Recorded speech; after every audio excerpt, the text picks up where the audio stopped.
In 2020, I personally took my credit score from 545, which, trust me, that is like ridiculously low, up to 840 in 60 days, give or take a day or two. And I've talked about it a couple times, and you guys have said, hey, how in the HE double hockey sticks did you make this happen? So now I'm going to tell you.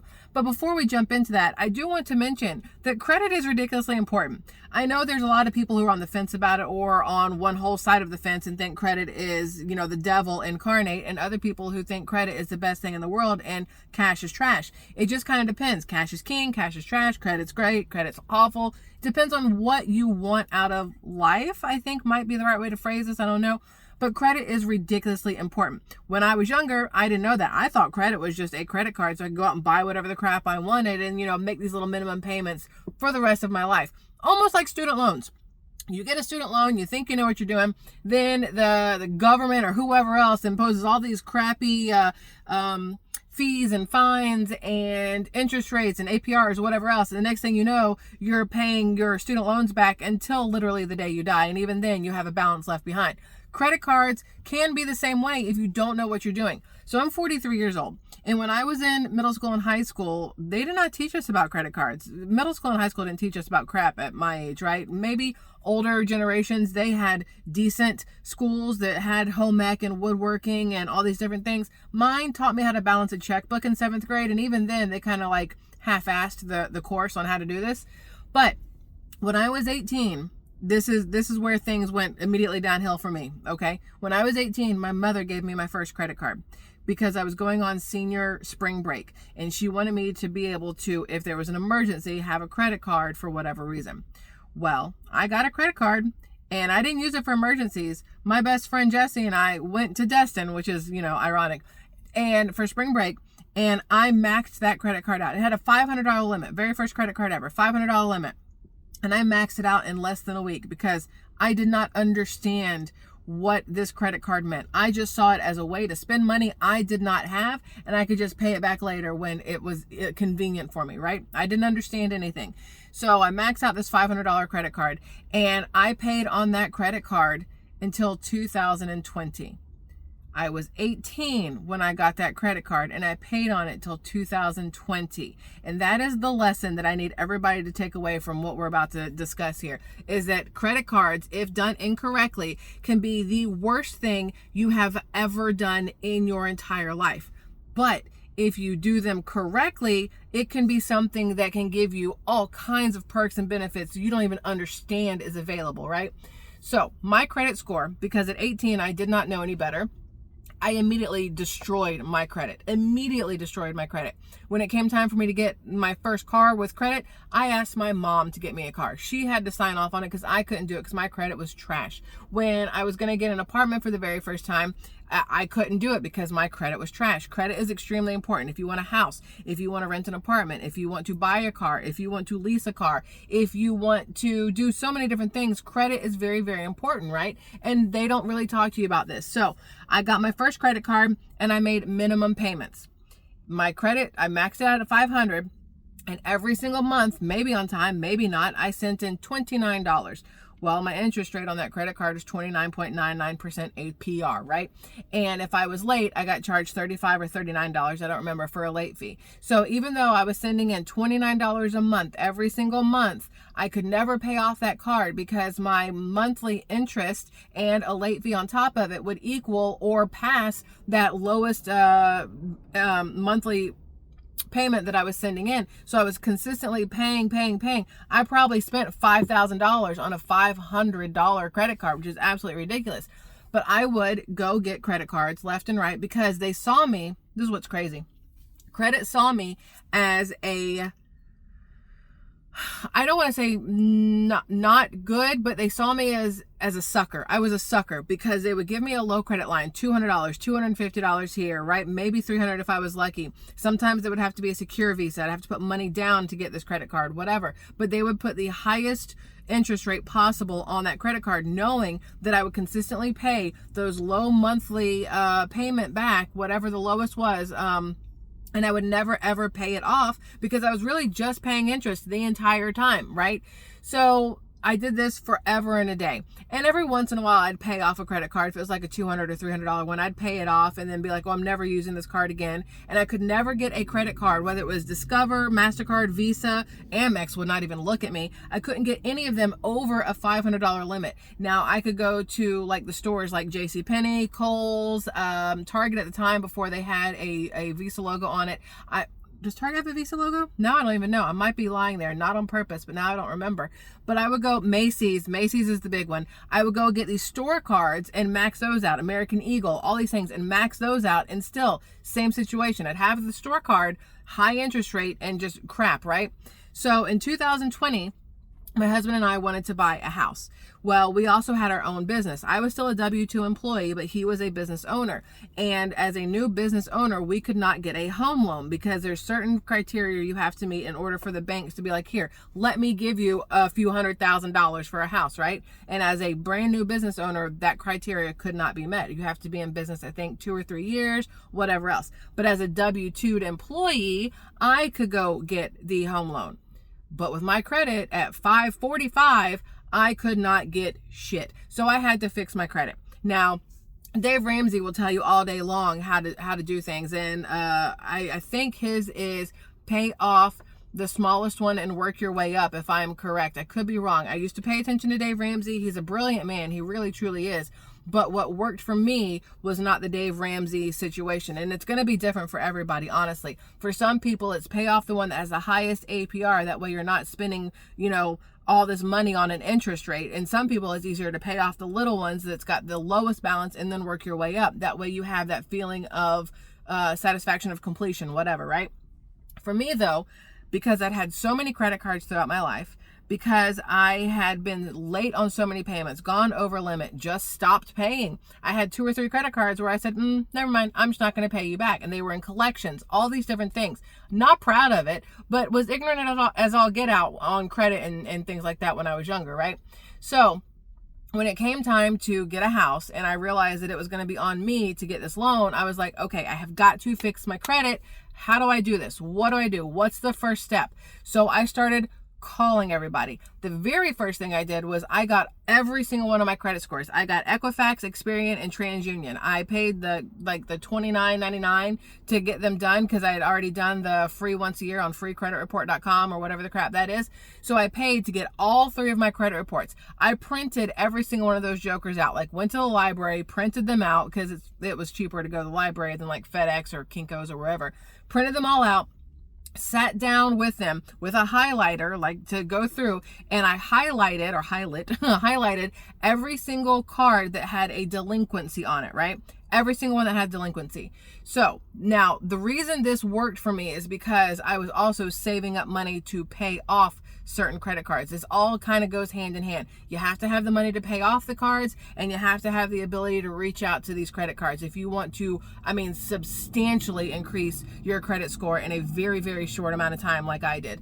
So I'm going through with the highlighter and I'm highlighting anyone that had delinquencies, over limits, anything that was a negative, like a red mark on my credit. And what I did was I called every single one of those credit cards. Some of them were paid off. Some of them had already gone into collection, so I had to call the collections company. Some of them I was still paying on. I was just doing a really, really bad job of doing so, right? So the ones that went into delinquency, the first thing I did was I called them and I said, hey, listen, I was late on this month, and this month is how I did this. And I said, these are the reasons why I was late. Can I send it in to you in writing and you take it off of my credit as being delinquent? And I explained to them, I'm trying to buy a house. It's on me. I need to get this done. I'm trying to fix my credit. Please help me. And a lot of times they will work with you depending on what your situation is, right?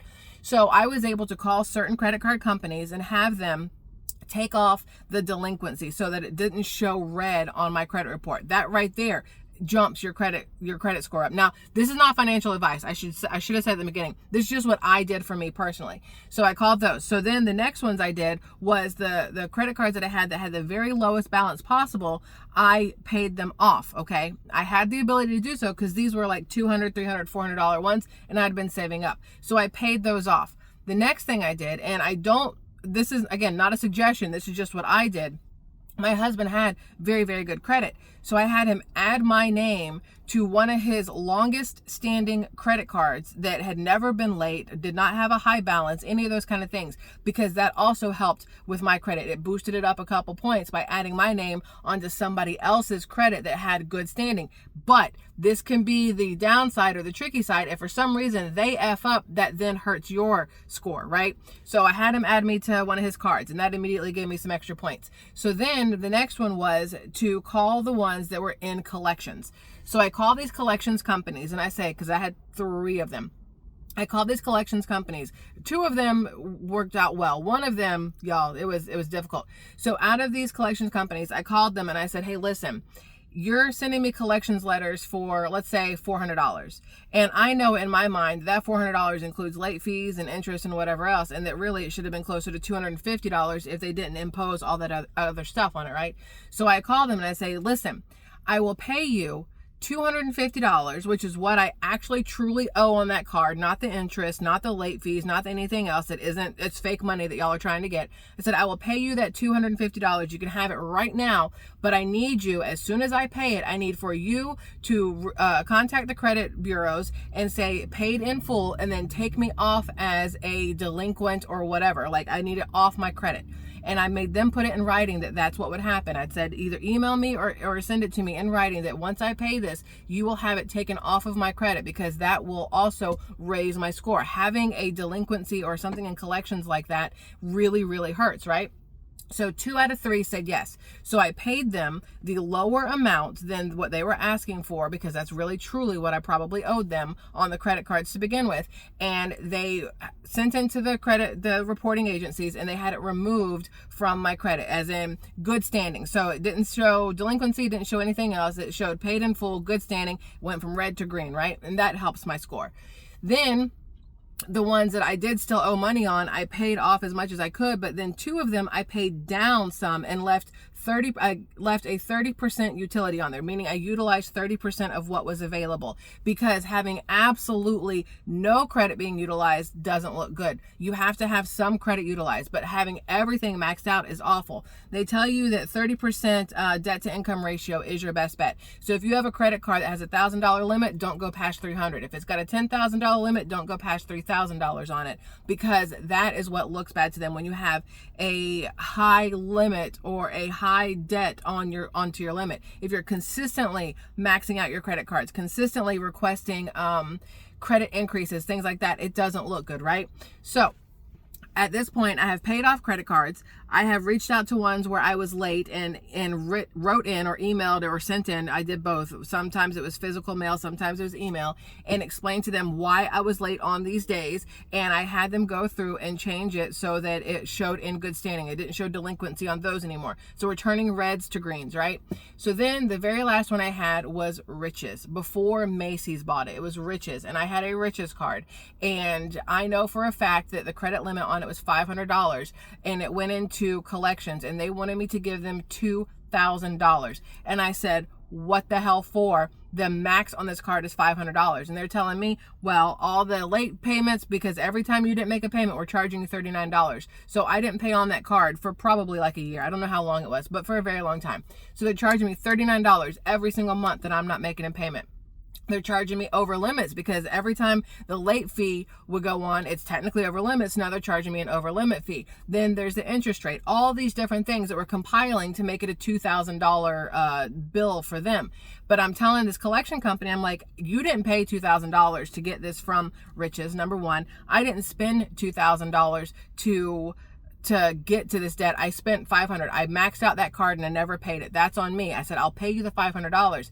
And they refused. They said, you send us the $2,000 that we are asking for, or we don't do anything. So I had to personally bite the bullet and send in more money than I knew I technically should have owed them, because I don't think I should have had to pay late fees and over limit fees, but that's just me. And that may be entitlement, that may be whatever, but I didn't think that I should have to. But if I wanted to fix my credit, unfortunately, I had to do what was necessary to do that. So I had to send them $2,000. And then They did not take it off of my credit like they said they would. So I had to go back and forth with them for over a week. Like, listen, I paid it. I have it in writing here that you said you were going to take this off my credit as a delinquency. I need to go from red to green so that my score can go up. I am trying to get a home loan. Please help me get my home loan, whatever. And a lot of times when you explain to them exactly what it is you're trying to do, you will get somebody who gives half a shit or feels bad for you or whatever and will work with you. So finally, Riches ended up taking the delinquency off of my credit report. So in just around 60 days, I was able to go from a 545 to an 840, which was absolutely ridiculous. I did not think that was even humanly possible, but it afforded me the ability to get the home loan that I needed at a very low interest rate. I think I got it at 2.175 at the time. Now, I mean, this shit's expensive no matter where you go. But for me personally, the best way to fix my credit, and even right now, if I wanted to go out and tweak my credit any, because right now I think I'm at 742 because I got a home loan, because I have 2 car loans, because whatever else, my debt to income ratio is more than 30% based off of what we just purchased, our house. It looks bad, so my credit score has dropped. Now, what is great though, once I fix my credit score, I told you guys I've never had an American Express in my life. I got an American Express. I decided to try and see what I could do. And they gave me a $7,000 limit.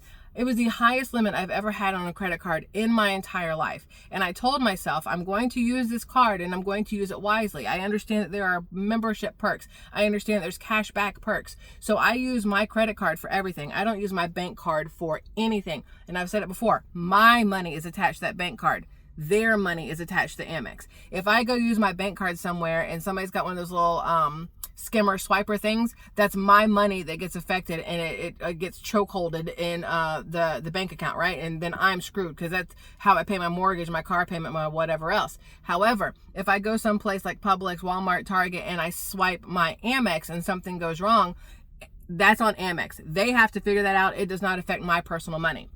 So I quit using my bank card altogether. I use my American Express for everything. And then I go home and I make a payment towards my American Express. So I try not to get any of those interest fees, right? The interest payments or whatever. But I have also learned that as the points build up, I then turn around and use those points to pay the things that I have bought on my Amex. My Amex now has a $31,000 credit limit to it. I didn't ask for it, but every couple months they see that I am being responsible with my debt to income ratio, and then I'm making my payments. I'm never paying it off completely. I'll pay it down to $100. I never pay it off completely.